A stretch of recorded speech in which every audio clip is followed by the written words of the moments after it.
I'm going to read from Chanel, The Secret of Chanel number 5 for my, as a Christmas present. This is my Christmas present, The Secret. So, The secret, not the secret to the Chanel number 5 is my present. So, on section page 4, here we have Gabriele Chanel's peasant roots went deep into the earth of provincial southwestern France. In 1895, her mother, Jean Chanel, worn out by work and childbirth, succumbed to the tuberculosis that had slowly destroyed her. The disease spread quickly in the wet and cold conditions of the rural provinces. In the 19th century, it was called consumption for a reason. It ate away at the health of its victims from the inside, corrupting the lungs hopelessly and painfully. Gabriele, named after the nun who delivered her, and her 4 surviving brothers and sisters, had watched it all. She was just 12 years old at the time of her mother's death. Her father, Albert, was an internet peddler, and perhaps he simply had no idea how to care for 5 young children. Perhaps he didn't particularly care. He had about him a rakish charm and a lifelong knack for dodging responsibility. Whatever the case, in the span of nearly a few weeks, the young Gabriele would also lose her second parent. The boys were sent out to work and made their way in the world as best they could. Albert loaded his 3 daughters into a wagon without explanation and abandoned them at an orphanage in a rural hillside town in the Corries, or convent abbey, known as Aubazine. We're reading about Aubazine. Aubazine. It was here that the girl who would become known around the world simply as Coco grew up as a charity case orphan. In Spain? France. She was started it's like a monastery almost. She's an orphan. Coco. It was a profound desertion, and the wounds of loss and abandonment were themes that would become entwined in the story of Chanel number 5. As they were in Coco's, they formed an emotional register that would shape the history of the world's most famous perfume, and Coco Chanel's often complicated relationship to it.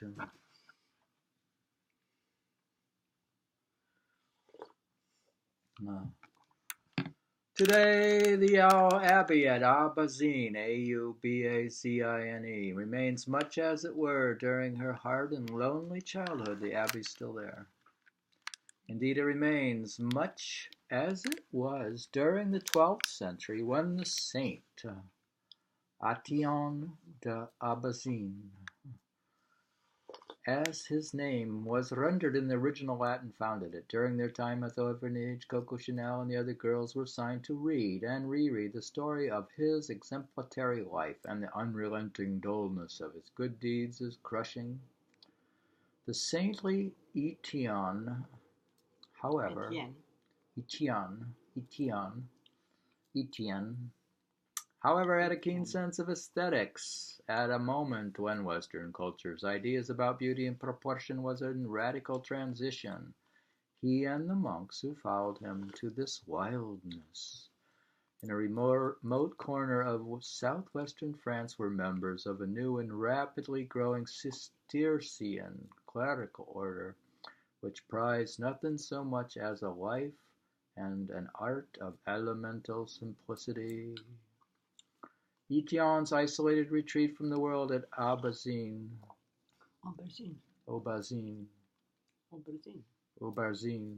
was the remains and space of echoing austere grandeur. Grandeur. The road from the valley that winds up to Aubazine. What?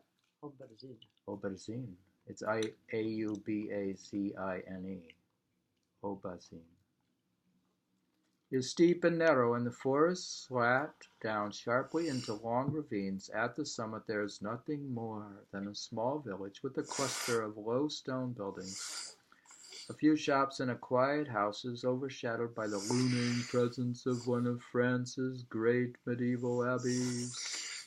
By the middle of the 19th century, it had been transformed from a monastery into a convent orphanage for girls.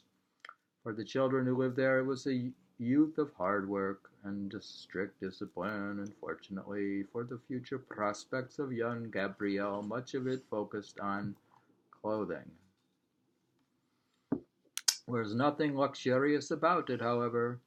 Days were spent washing laundry and mending, and it was here that she learned, of course, to sew. Coco Chanel once later said that fashion was architecture, and the architecture she meant was based on this convent home, with its brutally clean lines and stark beauty of simple contrast. The connection has never been fully explored in any of the books that have been written on Coco Chanel's revolutionary fashions. Perhaps the first person to recognize Aubazine's profound importance was Coco Chanel's biographer Edmond Charles-Roux, who was one of the few people to know the story of this lonely childhood.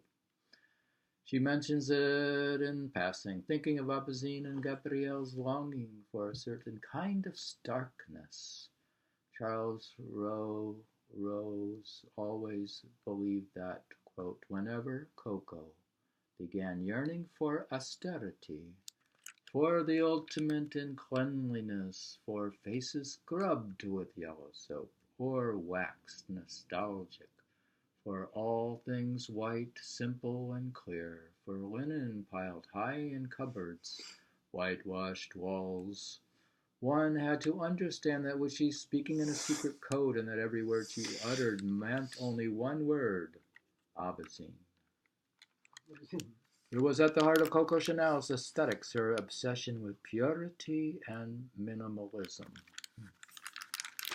It would shape the dresses she designed and the way she lived. It would shape Chanel No. 5, her great offertory creation, no less profoundly. Why number 5? They have 5 children. The next chapter talks about the mystical importance of the number 5. Standing amid the scenes of Coco Chanel's childhood and the power of Aubazine is obvious. From the exterior, the abbey is an important structure of granite and sandy-hued limestone that towers over the village that grew up around it. Inside it is a contrast of brilliant whiteness,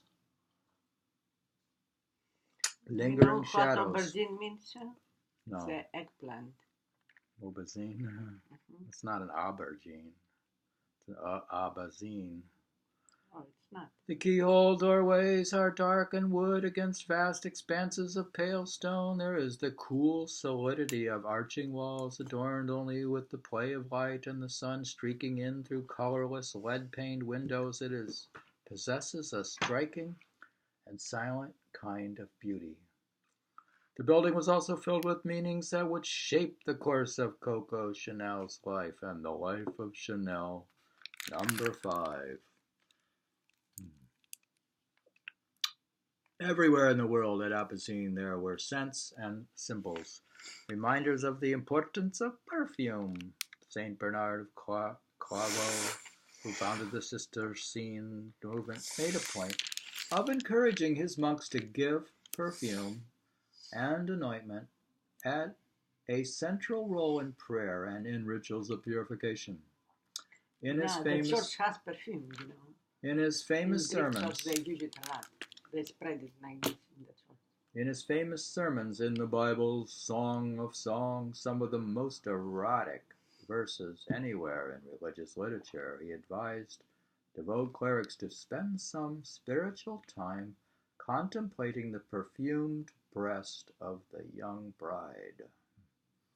Described in the song's key passages, soon someone got the idea that this contemplation would be even more effective if it were combined with time spent simultaneously sniffing the auras of the local jasmine, lavender, and roses.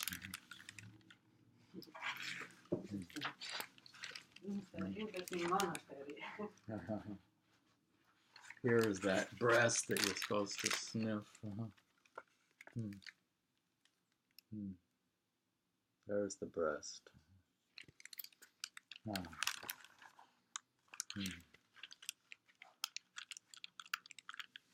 Apparently, Marilyn Monroe said that all she wore to bed at night were a few drops of Chanel No. 5.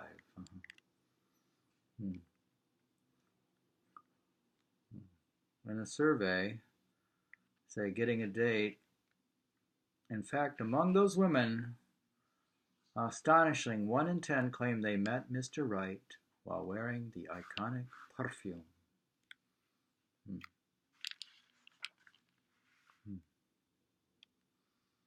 Then you know Chanel No. 5 is approaching its 100th anniversary. Dear, we're reading on the 100th anniversary of Chanel No. 5. She was born today? The beginning of the perfume, dear, is approximately 100 years old. Started in the early 20s, and we're almost at 2020. We're approaching 100 years. For centuries, scent had been part of the life of devotion at Aubazine, and its traces lingered. Etienne had made a mission of planting richly scented flowers everywhere in the empty ravines and waste around his abbeys.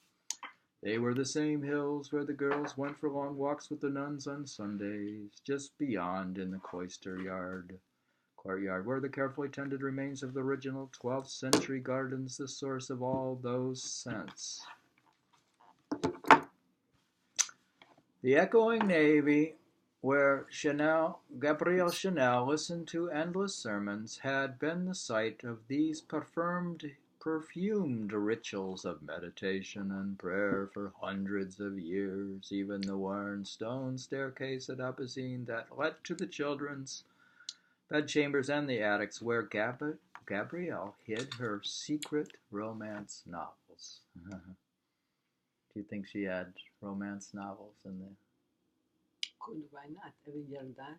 Gabriele hid her secret romance novels was the same one those medieval monks climbed every night on the way to their perfumed dreams. Scent had always been a part of her childhood. It was a desperately unhappy childhood. Later, Aubazine was a word throughout her life that Coco Chanel would never speak. She surrounded it in silence and mystery and remained a guarded and shameful secret in all the interviews that she gave in the years that followed. She would claim to have grown up with ants and invented a fabulous fictional story about her father making a fortune in America. In fact, she did everything in her power to jettison the past, going so far as to send money to members of her family on the condition that they never reveal those shared secrets. She didn't want people to know about she was an orphan. What she lived. Remember how she went out with Stravinsky? She was famous. What she lived was always, however, she was the only child that was given away. The rest of the children, the father kept her. What?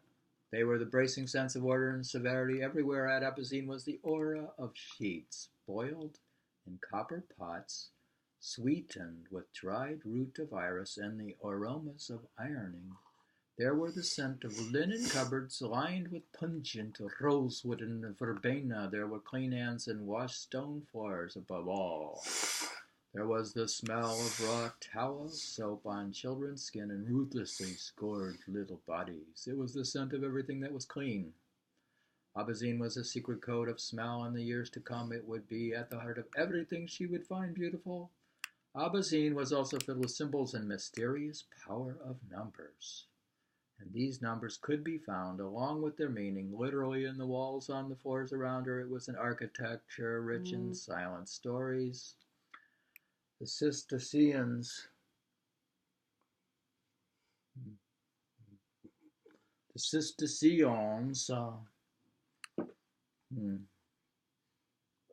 who raised these abbey walls nearly 1,000 years before, believed profoundly in a kind of sacred geometry that ordered the universe.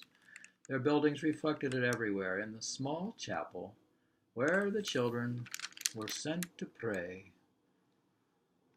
the entire scope of Romanesque numerology was carved into stone before them. In the most mundane places, on the floors and walls and doorways, before them was the singular unity of God's perfection in the simple shape of a circle.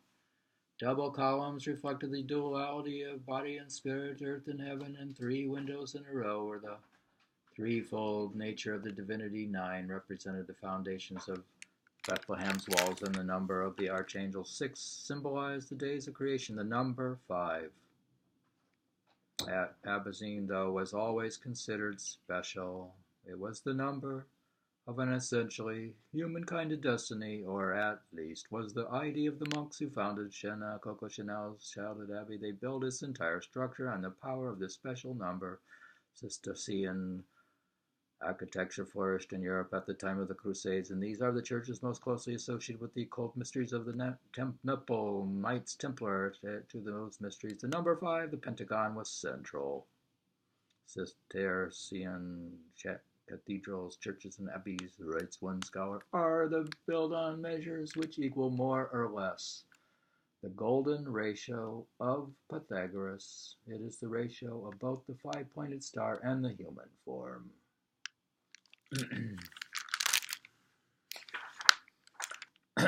Coco Chanel understood the power of this number long before the nuns introduced the children to the esoteric symbolism of the abbey's architecture and its spiritual meaning in their lessons.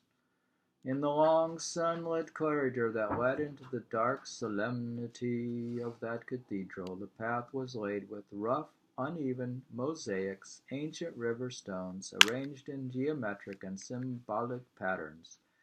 Here even the youngest girls wait in line to be summoned to the prayers, and Gabriele walked this path daily. Laid out there in undulating circles, she found repeated incessantly the pattern of the number 5, sometimes in the shape of stars, sometimes it was there in the shape of flowers. The number 5, she believed profoundly in its magic and its beauty. Those Cistercian nuns had raised their orphan charges to revere the power of symbols and spirit, and in this ancient branch of the Catholic faith, it was a special number, the number of quintessence, the pure and perfect embodiment of a thing's essence. It was also in the material universe of earth, water, wind, and fire, that other thing, either ether, spirit, sometimes mysteriously and untouchably beautiful. There at Aubazine, the word she would never say, quintessence, had been everywhere around her, and it hardly comes as a surprise then that the number 5 was her fetishistic number from childhood. It was part of her childhood games and her adolescent questioning. She engraved it in the earth with the branch she had picked up. It was the number she looked for as a game among the dates inscribed on the graves in the cemetery. When Gabriele Chanel left the convent, she left behind its religion, but she never abandoned her belief in the occult mysticism of numbers. She also always knew that the number 5 was about women in particular. In the beginning, the number 5 and its perfect proportions were tangled up in the secret sensuality of their allure and with the symbolism of flowers. That connection was always at Aubazine elemental. Indeed, the very name Cistercian and that of its first monastery, Citeaux. I also love the most the simplicity of the 5-petal flower. It's like the perfect in a way. Citeaux is Citeaux. You have 6 petals in a flower. It's like one more.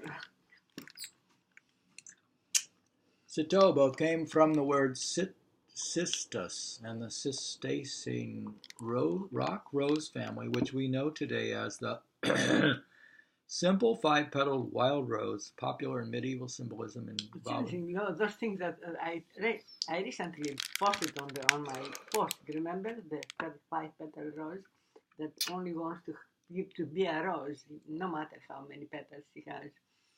And I have photos also. Well, you're a lot like Coco. I want in common about the number 5. That's why we're reading this for you for Christmas. Virgin Mary, the Cistercians, the Templars, Hospitallers, and the Teutonic Knights, all honored as the patronesses of their respective orders. Its image was carved into the stone tomb of Saint Etienne, which the convent girls passed into the cloister daily, and the plant grew wild in the hills where they walked. In the gardens of Aubazine there were also another flower that looked remarkably similar, the white camellia blossom. It had a less ancient and less innocent history. Napoleon's Empress Josephine had made camellias popular throughout France in the 19th century, and Alexandre Dumas brought them to the popular vaudeville stage a generation later with the 1852 theatrical adaptation of his novel La Dame de Camélias. The Lady with the Camellias, the tragedy of the beautiful courtesan and her impossible love for a young gentleman. It was a novel that Gabriele Chanel knew well, and as a young girl she once saw the legendary actress Sarah Bernhardt bring it to life on the stage in Paris. La Dame aux Camellias, she once said, was my life. All the trashy novels I've fed on. Giuseppe Verdi would make the story as the basis for his opera La Traviata, 1853. This long-lasting flower, the leaves of which are a source of tea, was already a symbol of a lover's devotion. Almost done. In the years of Aubazine, Coco Chanel would take the white camellia as a cherished personal symbol. It was a shape she always said of infinite possibility. You think it's a shape of infinite possibility? Read it again, the sentence. The white camellia as a cherished personal symbol. It was the shape she always said of infinite possibility. It would also be for her a flower mixed up with the story of devotion, the glitter of the footlights, and the kind of love that had no such go-good solution. Unsurprisingly, it was sometimes depicted having 5 petals. Soon she would come to know something, too, about the heartbreak of rich young men and their mistresses. Coco Chanel, after all, wasn't destined for the walls of a convent, far from it. When the orphan girls at Aubazine turned 18, only those prepared to renounce the world and become nuns were allowed to stay at the abbey. No one ever imagined that the religious life was the vocation of this spirited, fun-loving young woman, and she certainly harbored no illusions. Indeed, she dreamed of the big city. In this distant corner of southwestern France, the big city was a modest little place not far to the north called Molins-sur-Allier. When she left Aubazine to make her fortune, the girl who was not yet Coco Chanel had no idea that she wanted to create a perfume. She had no idea even of becoming a fashion designer, but she left this small village with a foundational catalog of scents and a powerful connection to the number that would later come to define her. We are reading about Chanel number 5. There's no 5 petals in the camellia. No, they make it appear that it doesn't have 5 petals, but she had made one so with 5 petals. Oh. Here's the secret. I just told you the secret to Chanel number 5. You have to go to the monastery to figure it out. We don't see many camellias around. Camellias. We have to figure out the secret. We see beautiful other white flowers and the theory that all I read is stuff about mysticism, religion is just not true at all. I read about perfume.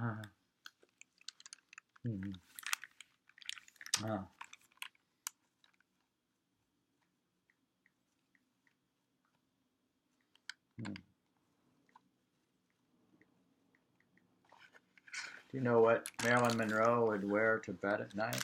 The only thing she wore was a few drops of Coco Chanel. Chanel number 5. What's in the hymn? A few drops is all you need to go to bed with. That it was my favorite. It still is. It's too expensive to buy. Too expensive? It's 100 years old. It's astonishingly still popular.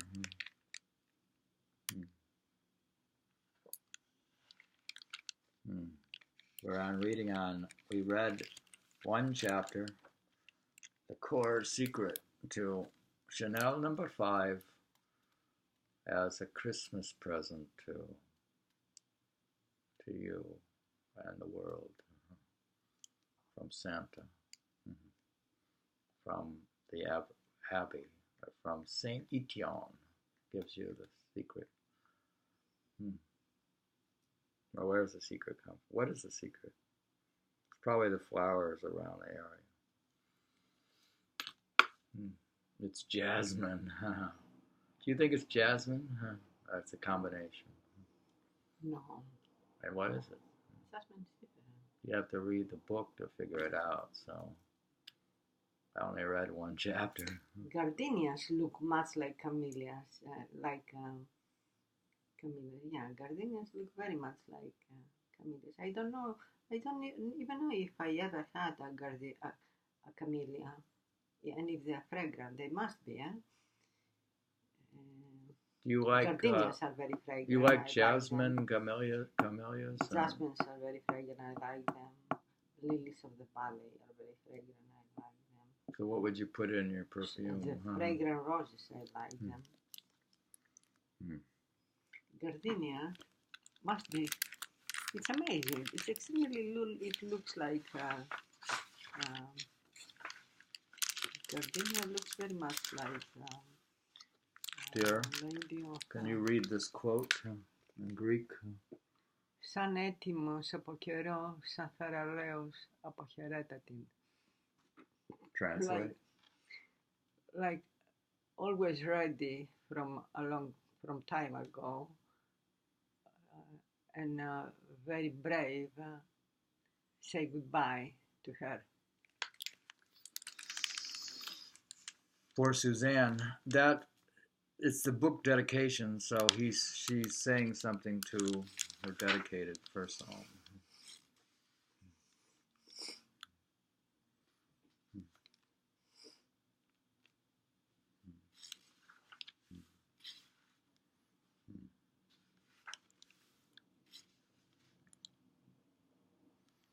Tea jasmine. No, this is the tea jasmine is a little different.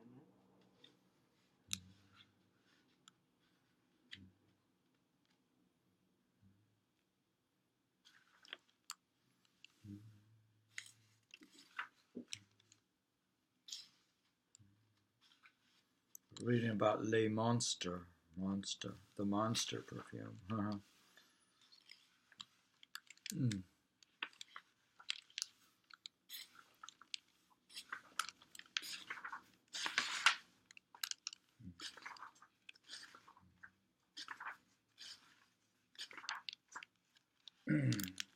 So I guess you like this book. There's the author. Why the gardenia? The author.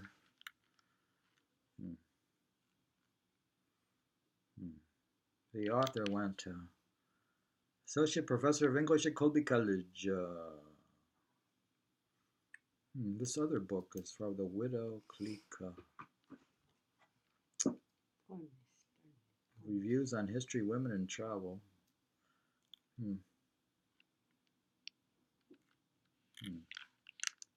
Very well. Very good. We're stuck on the Chanel thing. Could you put some on now? No, I'm stuck having to smell it. We don't have any. Since we don't have actual perfume, we have to find the secret to the perfume. So the purpose of reading this was to find the secret. Jasmine has 5 flowers. Well, I'm giving this to you as your Christmas present. The secret of Chanel. Merry Christmas. I don't want a book. You don't want the book, you want the perfume? Yes. Oh, I thought so.